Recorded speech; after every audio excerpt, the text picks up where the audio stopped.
On October 10th, 1925, more than 3,000 distinguished guests and 20,000 ordinary citizens gathered on the square at the Gate of Heavenly Purity in the Forbidden City to witness a special event, the opening ceremony of the Palace Museum. During these proceedings, a horizontal plaque inscribed with the words, "The Palace Museum," was placed above the Gate of Divine Prowess.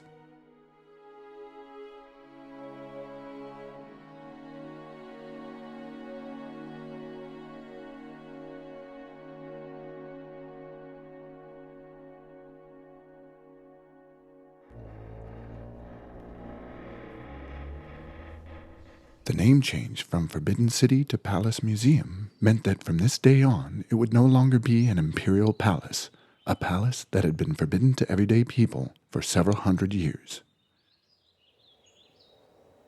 This renowned historic site was now officially open to the public, and millions of common people could enter this once mysterious place.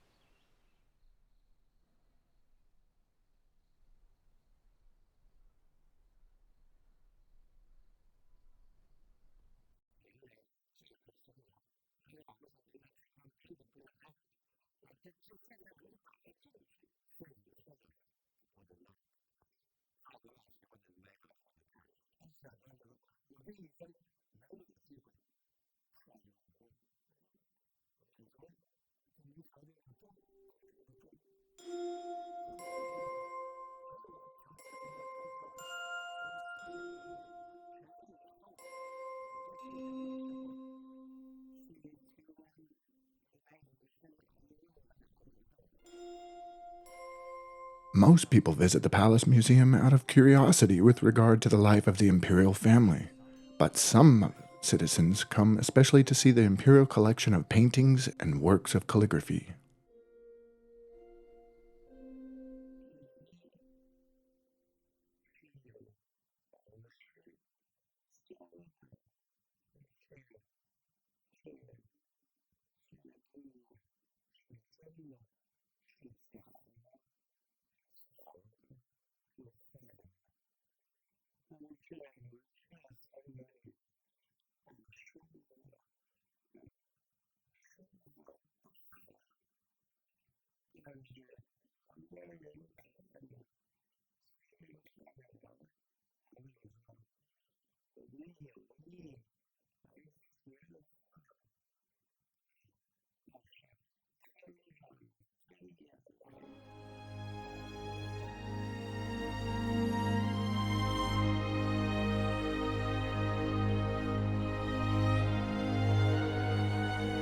This was not only the end of an era, but also the beginning of a new period in history. People who had been caught up in this inevitable process of change, whether they had been conscious or unaware, whether they had been acting passively or on their own initiative, had been destined to leave their footprints in history.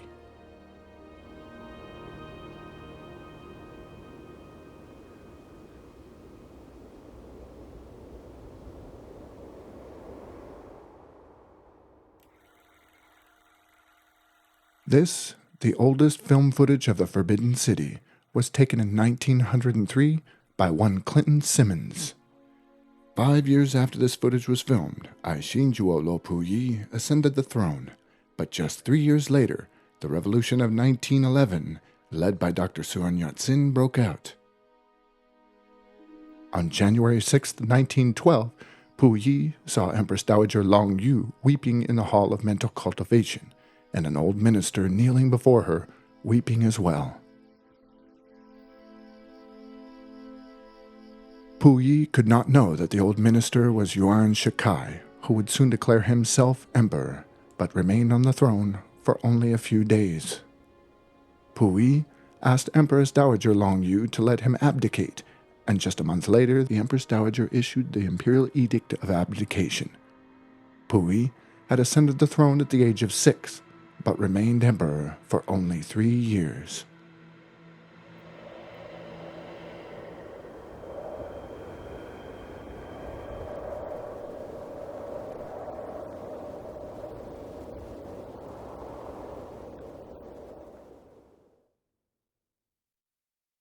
These old photos of the Forbidden City were taken around the time of Puyi's abdication. In return for the peaceful abdication, the Republic government issued the Articles of Favorable Treatment of the Qin House, which allowed for the Qin Emperor to retain his title, receive from the Republic of China an annual allowance of 4 million yuan, and live in the rear part of the Forbidden City. And so it was that Puyi remained as the master of a small court, but not of an empire.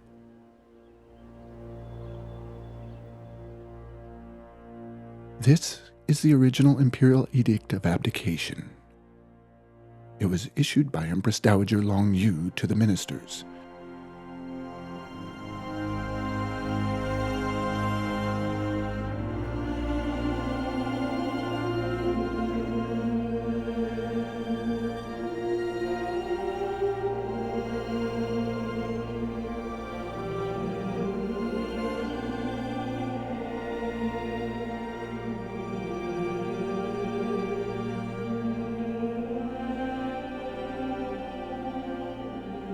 The Qing imperial family, headed by the abdicated Emperor Puyi, was permitted to live in the inner palace of the Forbidden City.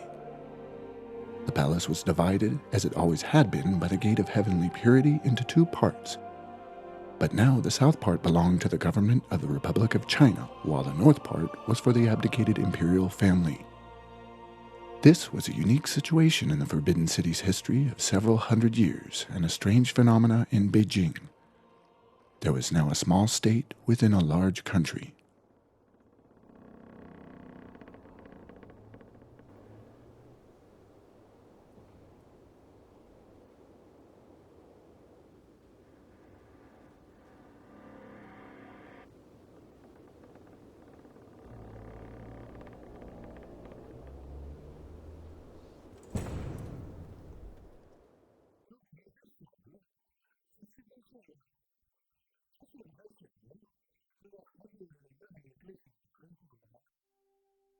Guo Bulwo Runqi, the younger brother of Wanrong, the last empress, remembers those days when he played in the Forbidden City with Puyi, who was 7 years his senior.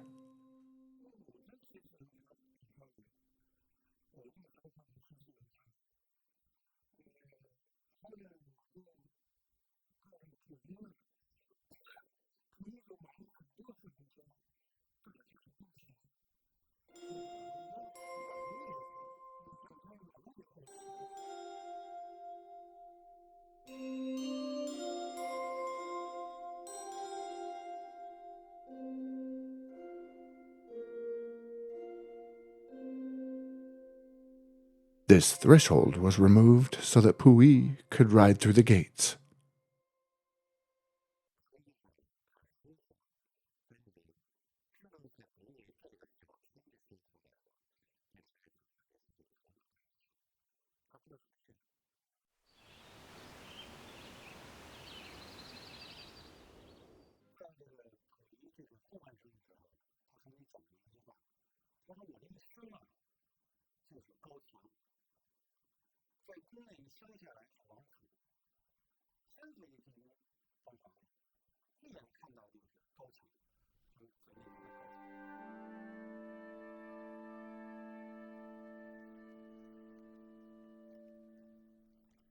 But although Puyi was not allowed to leave the Forbidden City, the high palace walls could not totally isolate him from the outside. The first archives of Chinese history retains newspapers Puyi subscribed to when he lived in the palace, and it is clear that these newspapers and magazines exerted a subtle influence on him.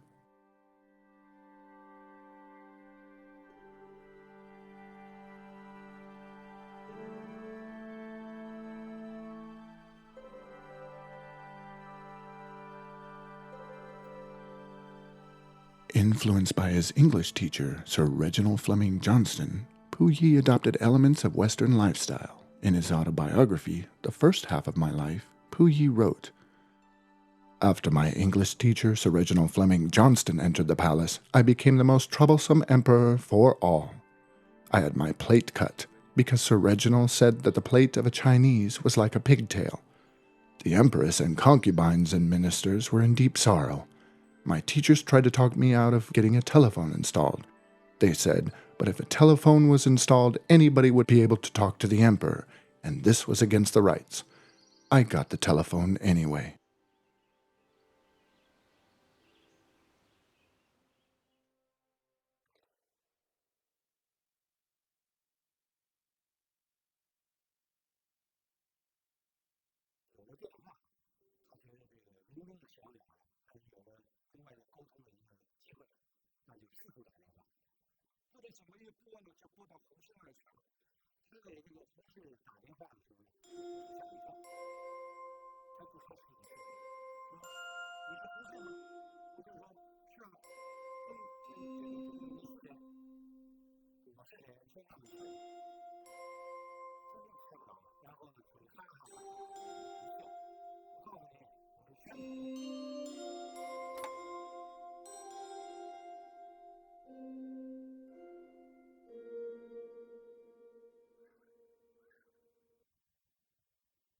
In 1916, Yuan Shikai had made himself emperor.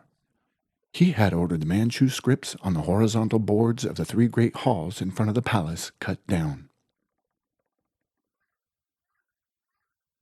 The Qing imperial family was now feeling uneasy and was planning to move to the summer palace. As a former minister of the Qing dynasty, Yuan Shikai promised not to change the articles of favorable treatment of the Qing house. During a period of 83 days, two emperors lived in the same palace in peace. A year later, in 1917, however, Zheng Xuan staged a campaign to restore the monarchy, and Puyi became emperor again for 12 days. Power changed hand in succession, and the common people were kept busy changing national flags to match, and many families kept both the flag of the Republic and the dragon flag at home.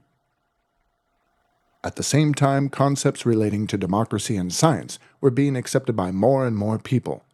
But in China in the early 20th century, an even more profound and greater change was in the making.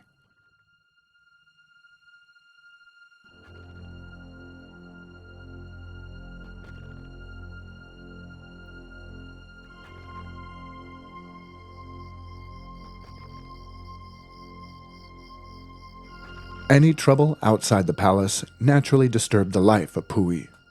He knew that both the articles of favorable treatment of the Qin house and Yuan Shikai's promise relating to it were unreliable, and that sooner or later the favorable treatment enjoyed by the Qing house would end.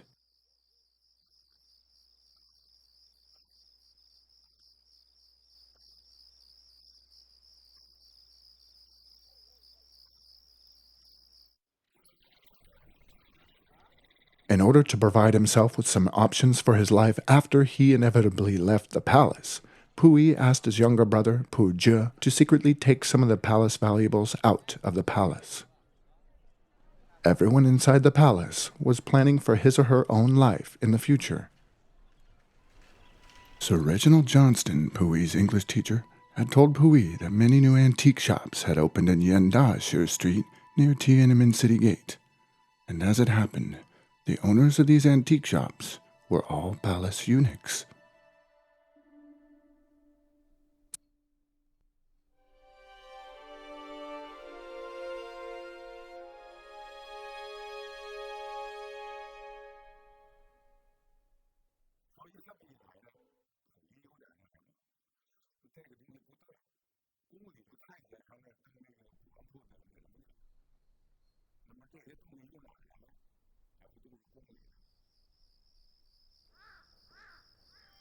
At that time, most treasures were kept in the Palace of Good Fortune, and so partly out of curiosity, 16-year-old Puyi asked a eunuch to open a storeroom located there.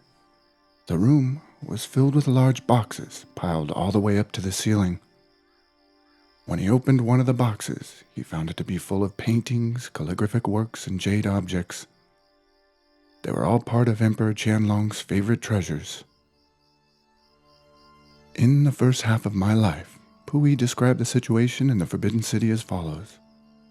The Forbidden City appeared to be peaceful and quiet, but in fact inside the walls it was chaos. How many treasures did I have? I took what I had seen, but how many were there that I had not seen? No one knew the exact number. It was very easy for thieves to take them out of the palace. 所以溥仪他自己也感觉到这个问题，所以他当时就下令，就是要清查这宫里的头领。还没等他检查呢，他放出这话来，说的这我这个事以后，还没等他检查。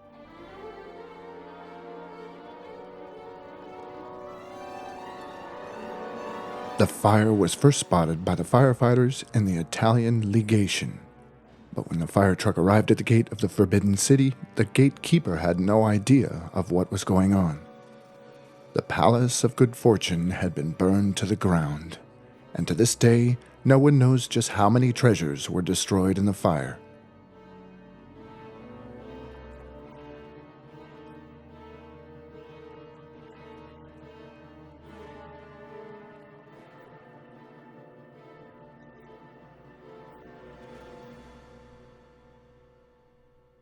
This exhibition on Puyi's life shows how he had lived in the palace.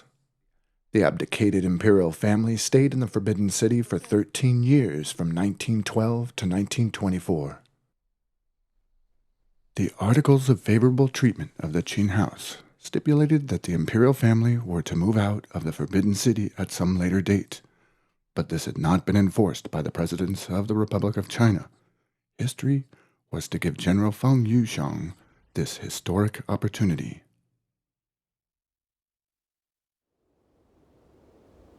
In the winter of 1924, 36 soldiers and policemen entered the inner palace of the Forbidden City.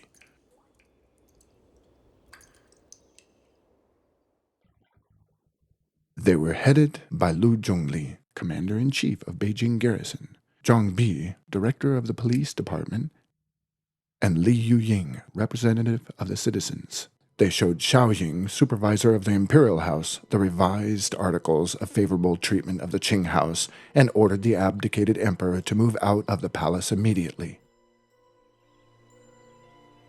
At the time, Puyi and his empress Wanrong were eating apples in the palace of preserved elegance.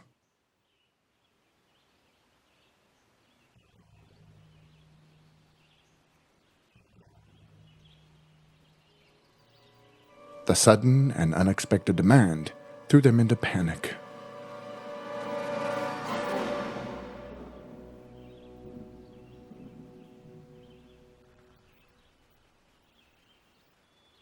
They asked for a number of days to prepare for the move, and then repeatedly pleaded for mercy.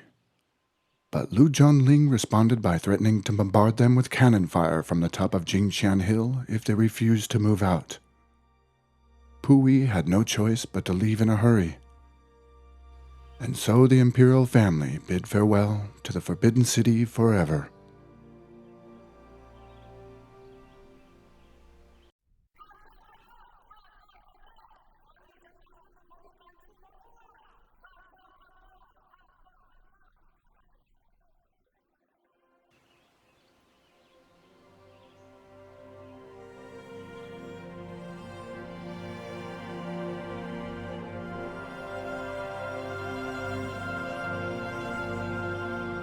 These two photos were taken as Puyi, eunuchs, and court ladies left the palace.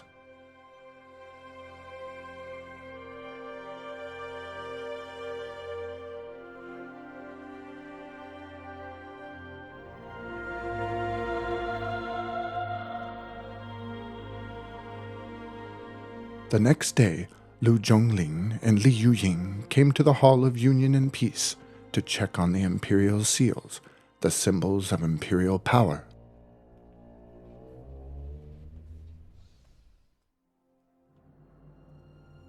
As the imperial seals were being checked, cultural relics workers restored the original arrangement of the seals on the two sides of the throne.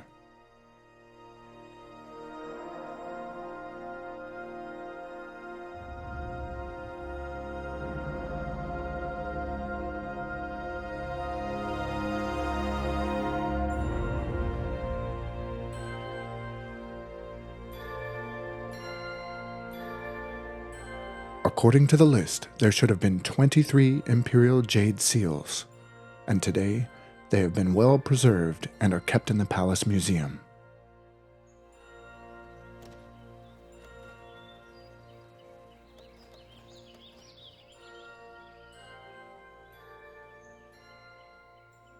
The monarchy in China had come to an end, and people in Beijing celebrated the event with firecrackers. Sung Baohuo, a Peking opera singer who was just 8 years old at the time, remembers his performance in honor of General Fang Yuxiang.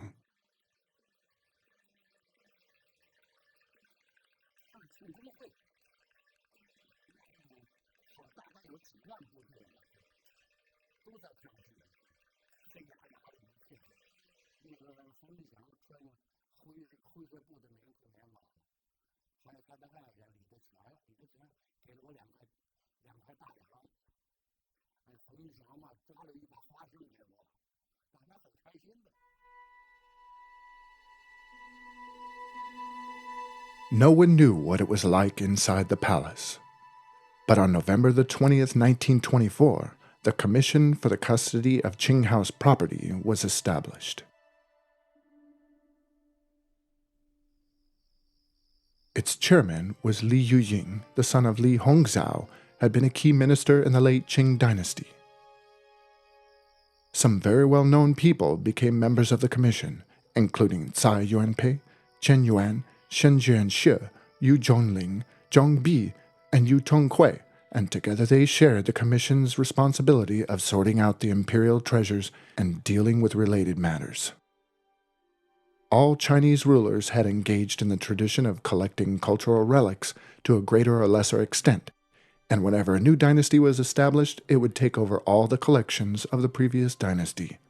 The commission decided to give the treasures of the Qing imperial court to the government of the Republic of China.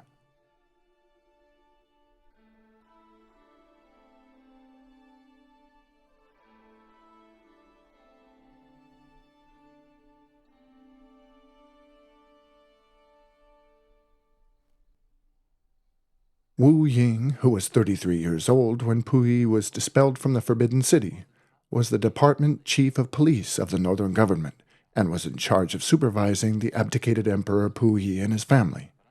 But after Puyi was dispelled from the palace, Wu Ying became a counselor on the imperial palace. His eldest daughter said that the passion her father had for the imperial palace came from their love of ancient Chinese cultural relics.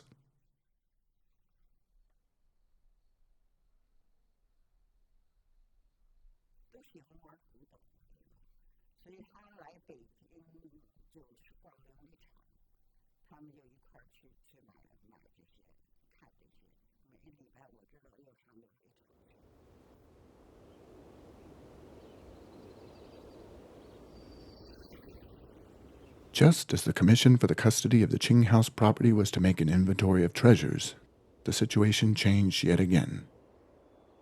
Jiang Zuling, a warlord from northeast China, led his troops in occupying Beijing, and the next day the abdicated imperial Qing House proclaimed, "All the revisions to the favorable treatment of the Qing House cannot be deemed as valid." Puyi later stated in a newspaper article that he was forced to sign the document, but the commission had to cancel the preliminary meeting for the inventory that had been scheduled for November 22nd. 岳母夫人呢劝他说：“别闹，说没有好结果，他不爱听。溥仪呢做梦，实际上呢都瞎想。他们呢就为了就是说，第一，他们想再争取回到宫里来，这个是他们的第一个希望。那么第二个希望呢，即使回不到宫里来，也希望能把东西拿走，哪怕拿走一些。这个事情吧，在段祺瑞呢得到支持。段祺瑞当时命内政部和警察厅不准这个清时赛后委员会调查这个清宫的物品。Zhuan Yunquan was the one who stepped forward. When Yuan Shikai had proclaimed himself emperor, Zhuan Yunquan was the only one of the 60 assemblymen who had opposed him. Later, He was appointed to the head of the General Auditing Office and became heavily involved in the work of the Commission for the Custody of Qing House Property. Zhuan Yunquan did his utmost to protect Yi Peizhi and the members of the commission.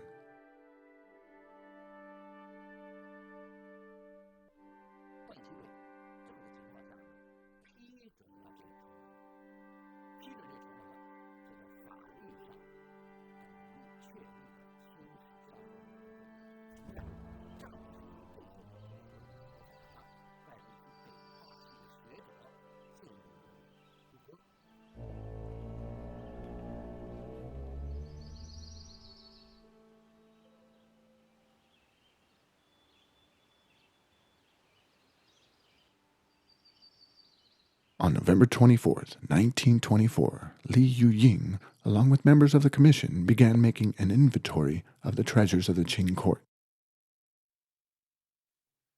In April 2005, the scene that took place as they worked was reenacted in the place where it happened. According to the rules at that time, the objects were marked with a Chinese character from the 1,000-character reader. Workers on the commission began from the Palace of Heavenly Purity. The first thing they saw was a wooden footstool, so they numbered it Heavenly Number 1. Most of the members of the commission were entering the palace for the first time, and so they were naturally filled with curiosity.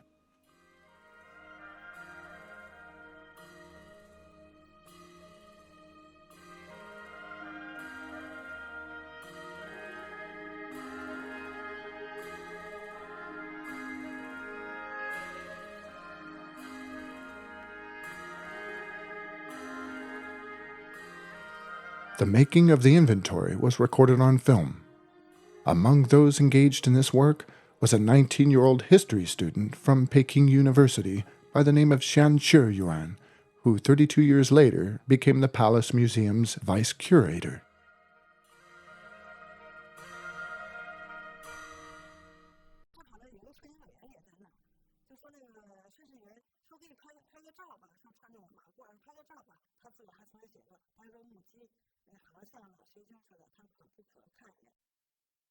The requirements for those taking part in the inventory process in the imperial palace were incredibly strict.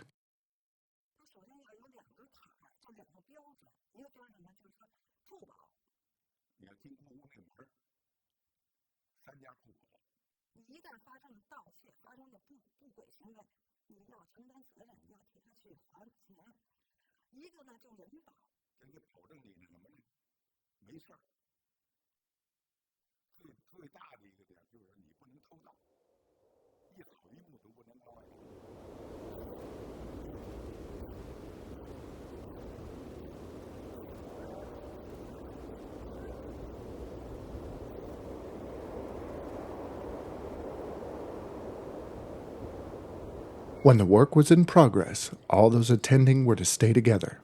No one was to act alone. The inventory began in the depths of winter, but no fire was permitted to be lit in the palace.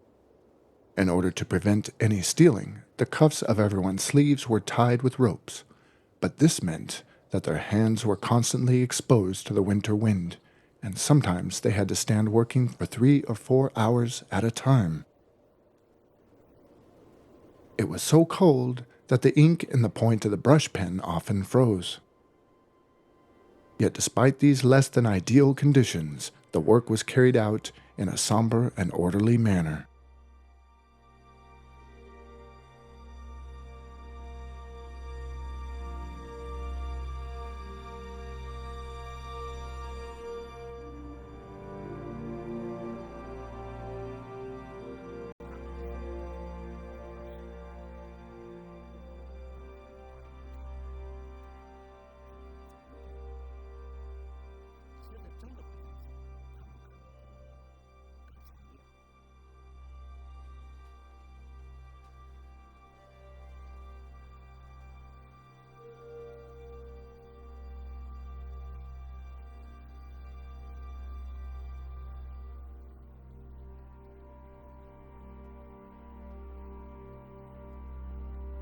The Commission for the Custody of Qing House Property had indeed formulated strict regulations. Each inventory list was signed by both the head and the members of the inspection team. The work included checking the objects, registering them, pasting labels on them, and filing.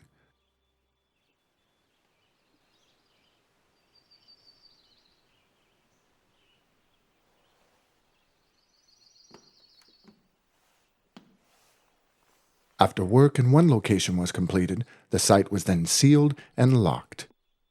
The paper's seal was issued by the State Council, the Security Command, the Household Department of the Qing Imperial House, and the Commission for the Custody of Qing House Property. As a further security measure, working personnel had their photos taken at the end of the working day.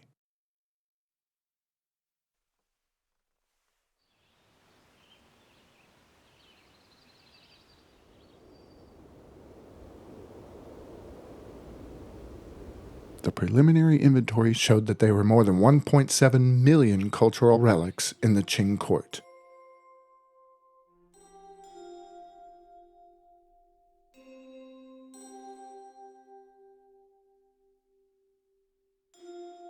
But the question of what was to be the fate of the imperial palace and its treasures became the focus of public attention. In the opinion of the Commission for the Custody of Qin House Property, the palace should be open to the public according to international conventions. But some suggested the imperial palace be turned into a museum. The first to put forward this motion was Tsai Yuanpei, the president of Peking University.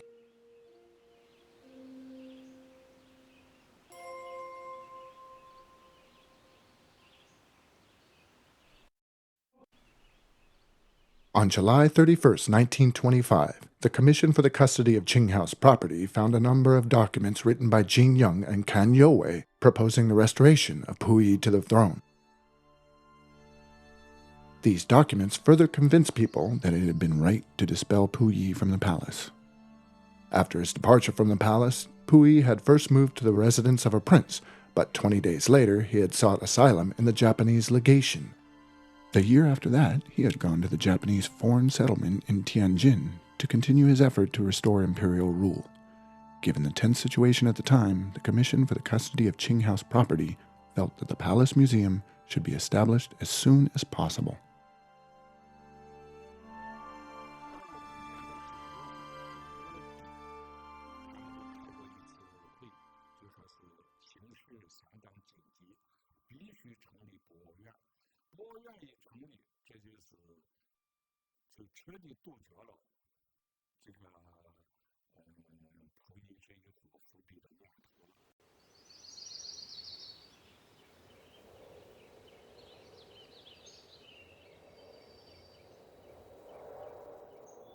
In early autumn 1925, several days before the opening ceremony of the Palace Museum, Li Yuying, chairman of the Commission for the Qing House Property and president of the Executive Council of the Palace Museum, wrote the name for the Palace Museum.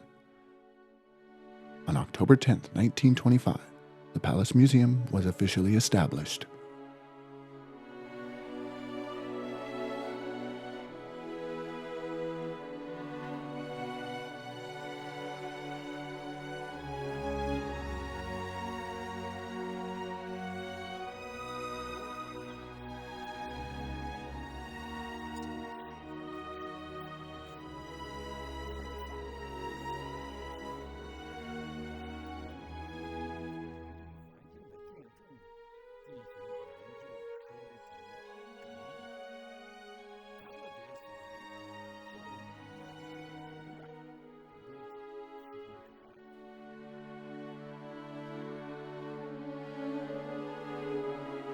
A scholar at the time said the establishment of the Palace Museum is another victory for the Chinese Democratic Revolution, and also a great event in Chinese cultural history. It is the official beginning for China's building of museums. With the opening of the museum, the Northern Palace Gate was now bustling with activity.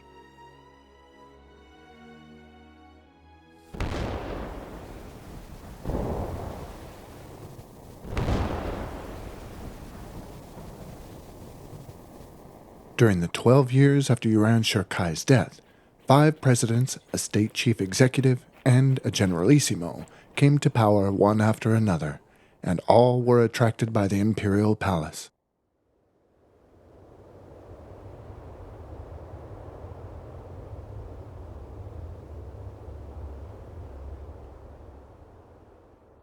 In 1926, Duen Qirui, under the pretext of preventing communism, arrested 5 people headed by Li Yuying, the president of the Executive Council of the Palace Museum, and Yi Peiji.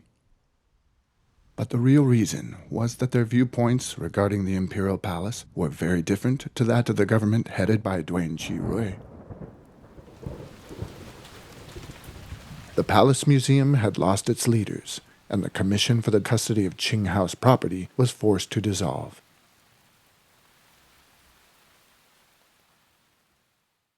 Seven months later, however, the northern government set up the Board of Trustees of the Palace Museum. Zhao Erxuan and Sun Baoqi, 2 adherents of the Qing dynasty, were elected chairman and vice chairman. And at their instigation, voices inviting Puyi back to the Forbidden City became louder and louder. But Zhuan Yuanquan, Chen Yuan, and some others were strongly opposed to this, and so Zhao Erxuan and Sun Baoqi were eventually forced to resign, and the Palace Museum was saved again. However, Chen Yuan, who had argued strongly that the site be preserved as a museum, was arrested.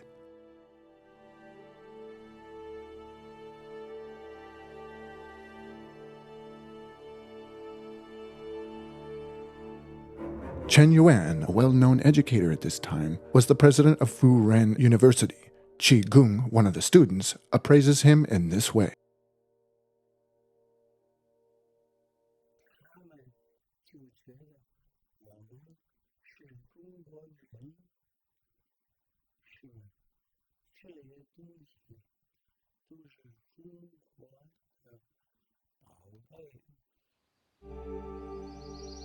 In 1926, Wu Ying, who had worked in the imperial palace, recalled, "The Palace Museum was a 1-year-old baby born with defects.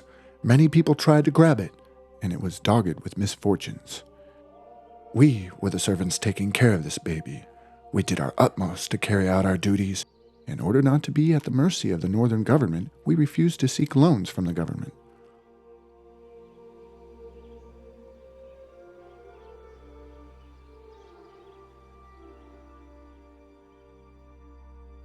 In contrast with this, the Exhibition Institute in the Outer Court, established in 1914, was able to continue to operate with ease because it was managed by the northern government.1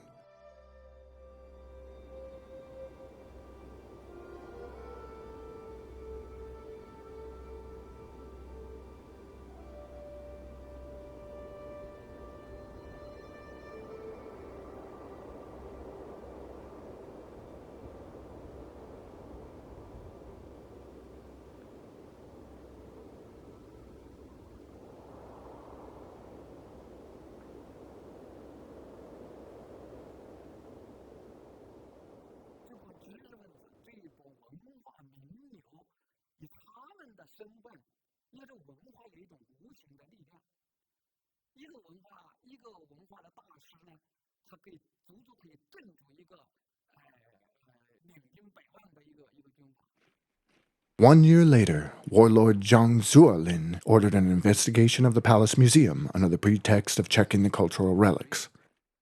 His real intention, however, was to place the Palace Museum under his own control. Fortunately, however, his son, General Zhang Shuilian, had been an ardent supporter of the Palace Museum from the very beginning, and so in the end the Palace Museum was not affected.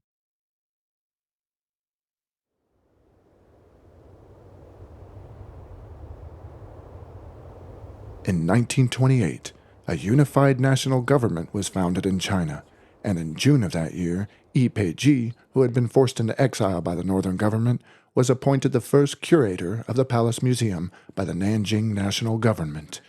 But at the time he was in poor health and could not go to Beijing, so he asked Ma Heng, a professor at Peking University, and a number of others to take care of the Palace Museum.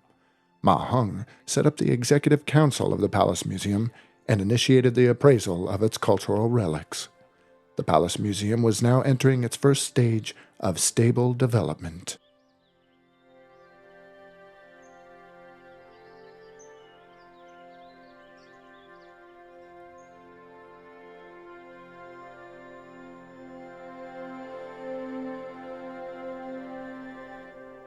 The Palace Museum at last seemed to have a bright future, but then Assemblyman Jing Heng-yi forwarded an astonishing proposal in which he argued that the imperial palace had been the private property of the Qing dynasty, and as such it should be demolished and all its possessions sold. Unexpectedly, his proposal was passed by the National Assembly.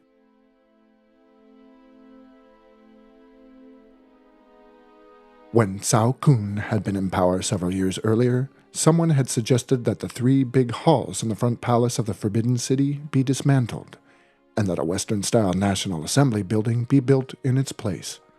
A heated debate ensued. But in the end, the scholarly warlord Wu Paifu said the following to the country on the radio. "If these 3 halls are demolished, China will lose these great ancient buildings forever, and we will be sneered at by the world." When someone yet again proposed the demolition of the imperial palace, cultural circles became enraged, and Zhang Ji was asked to rebuke Jing Heng-yi's proposal in the Central Political Conference of the Republic of China. The future of the Palace Museum was finally assured.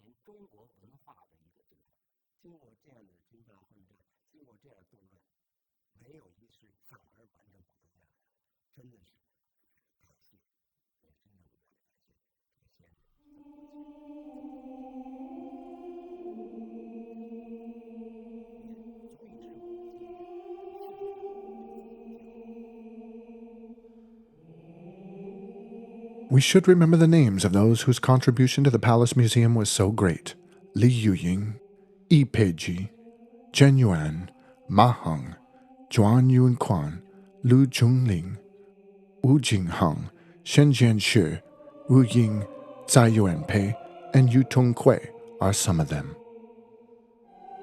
As a core of Chinese culture, the Imperial Palace has been closely associated with great changes in history, and the palace itself, along with the treasures kept in it, have survived those great changes. In times of upheaval, the supporters of the Palace Museum did their utmost to preserve it in good condition for later generations.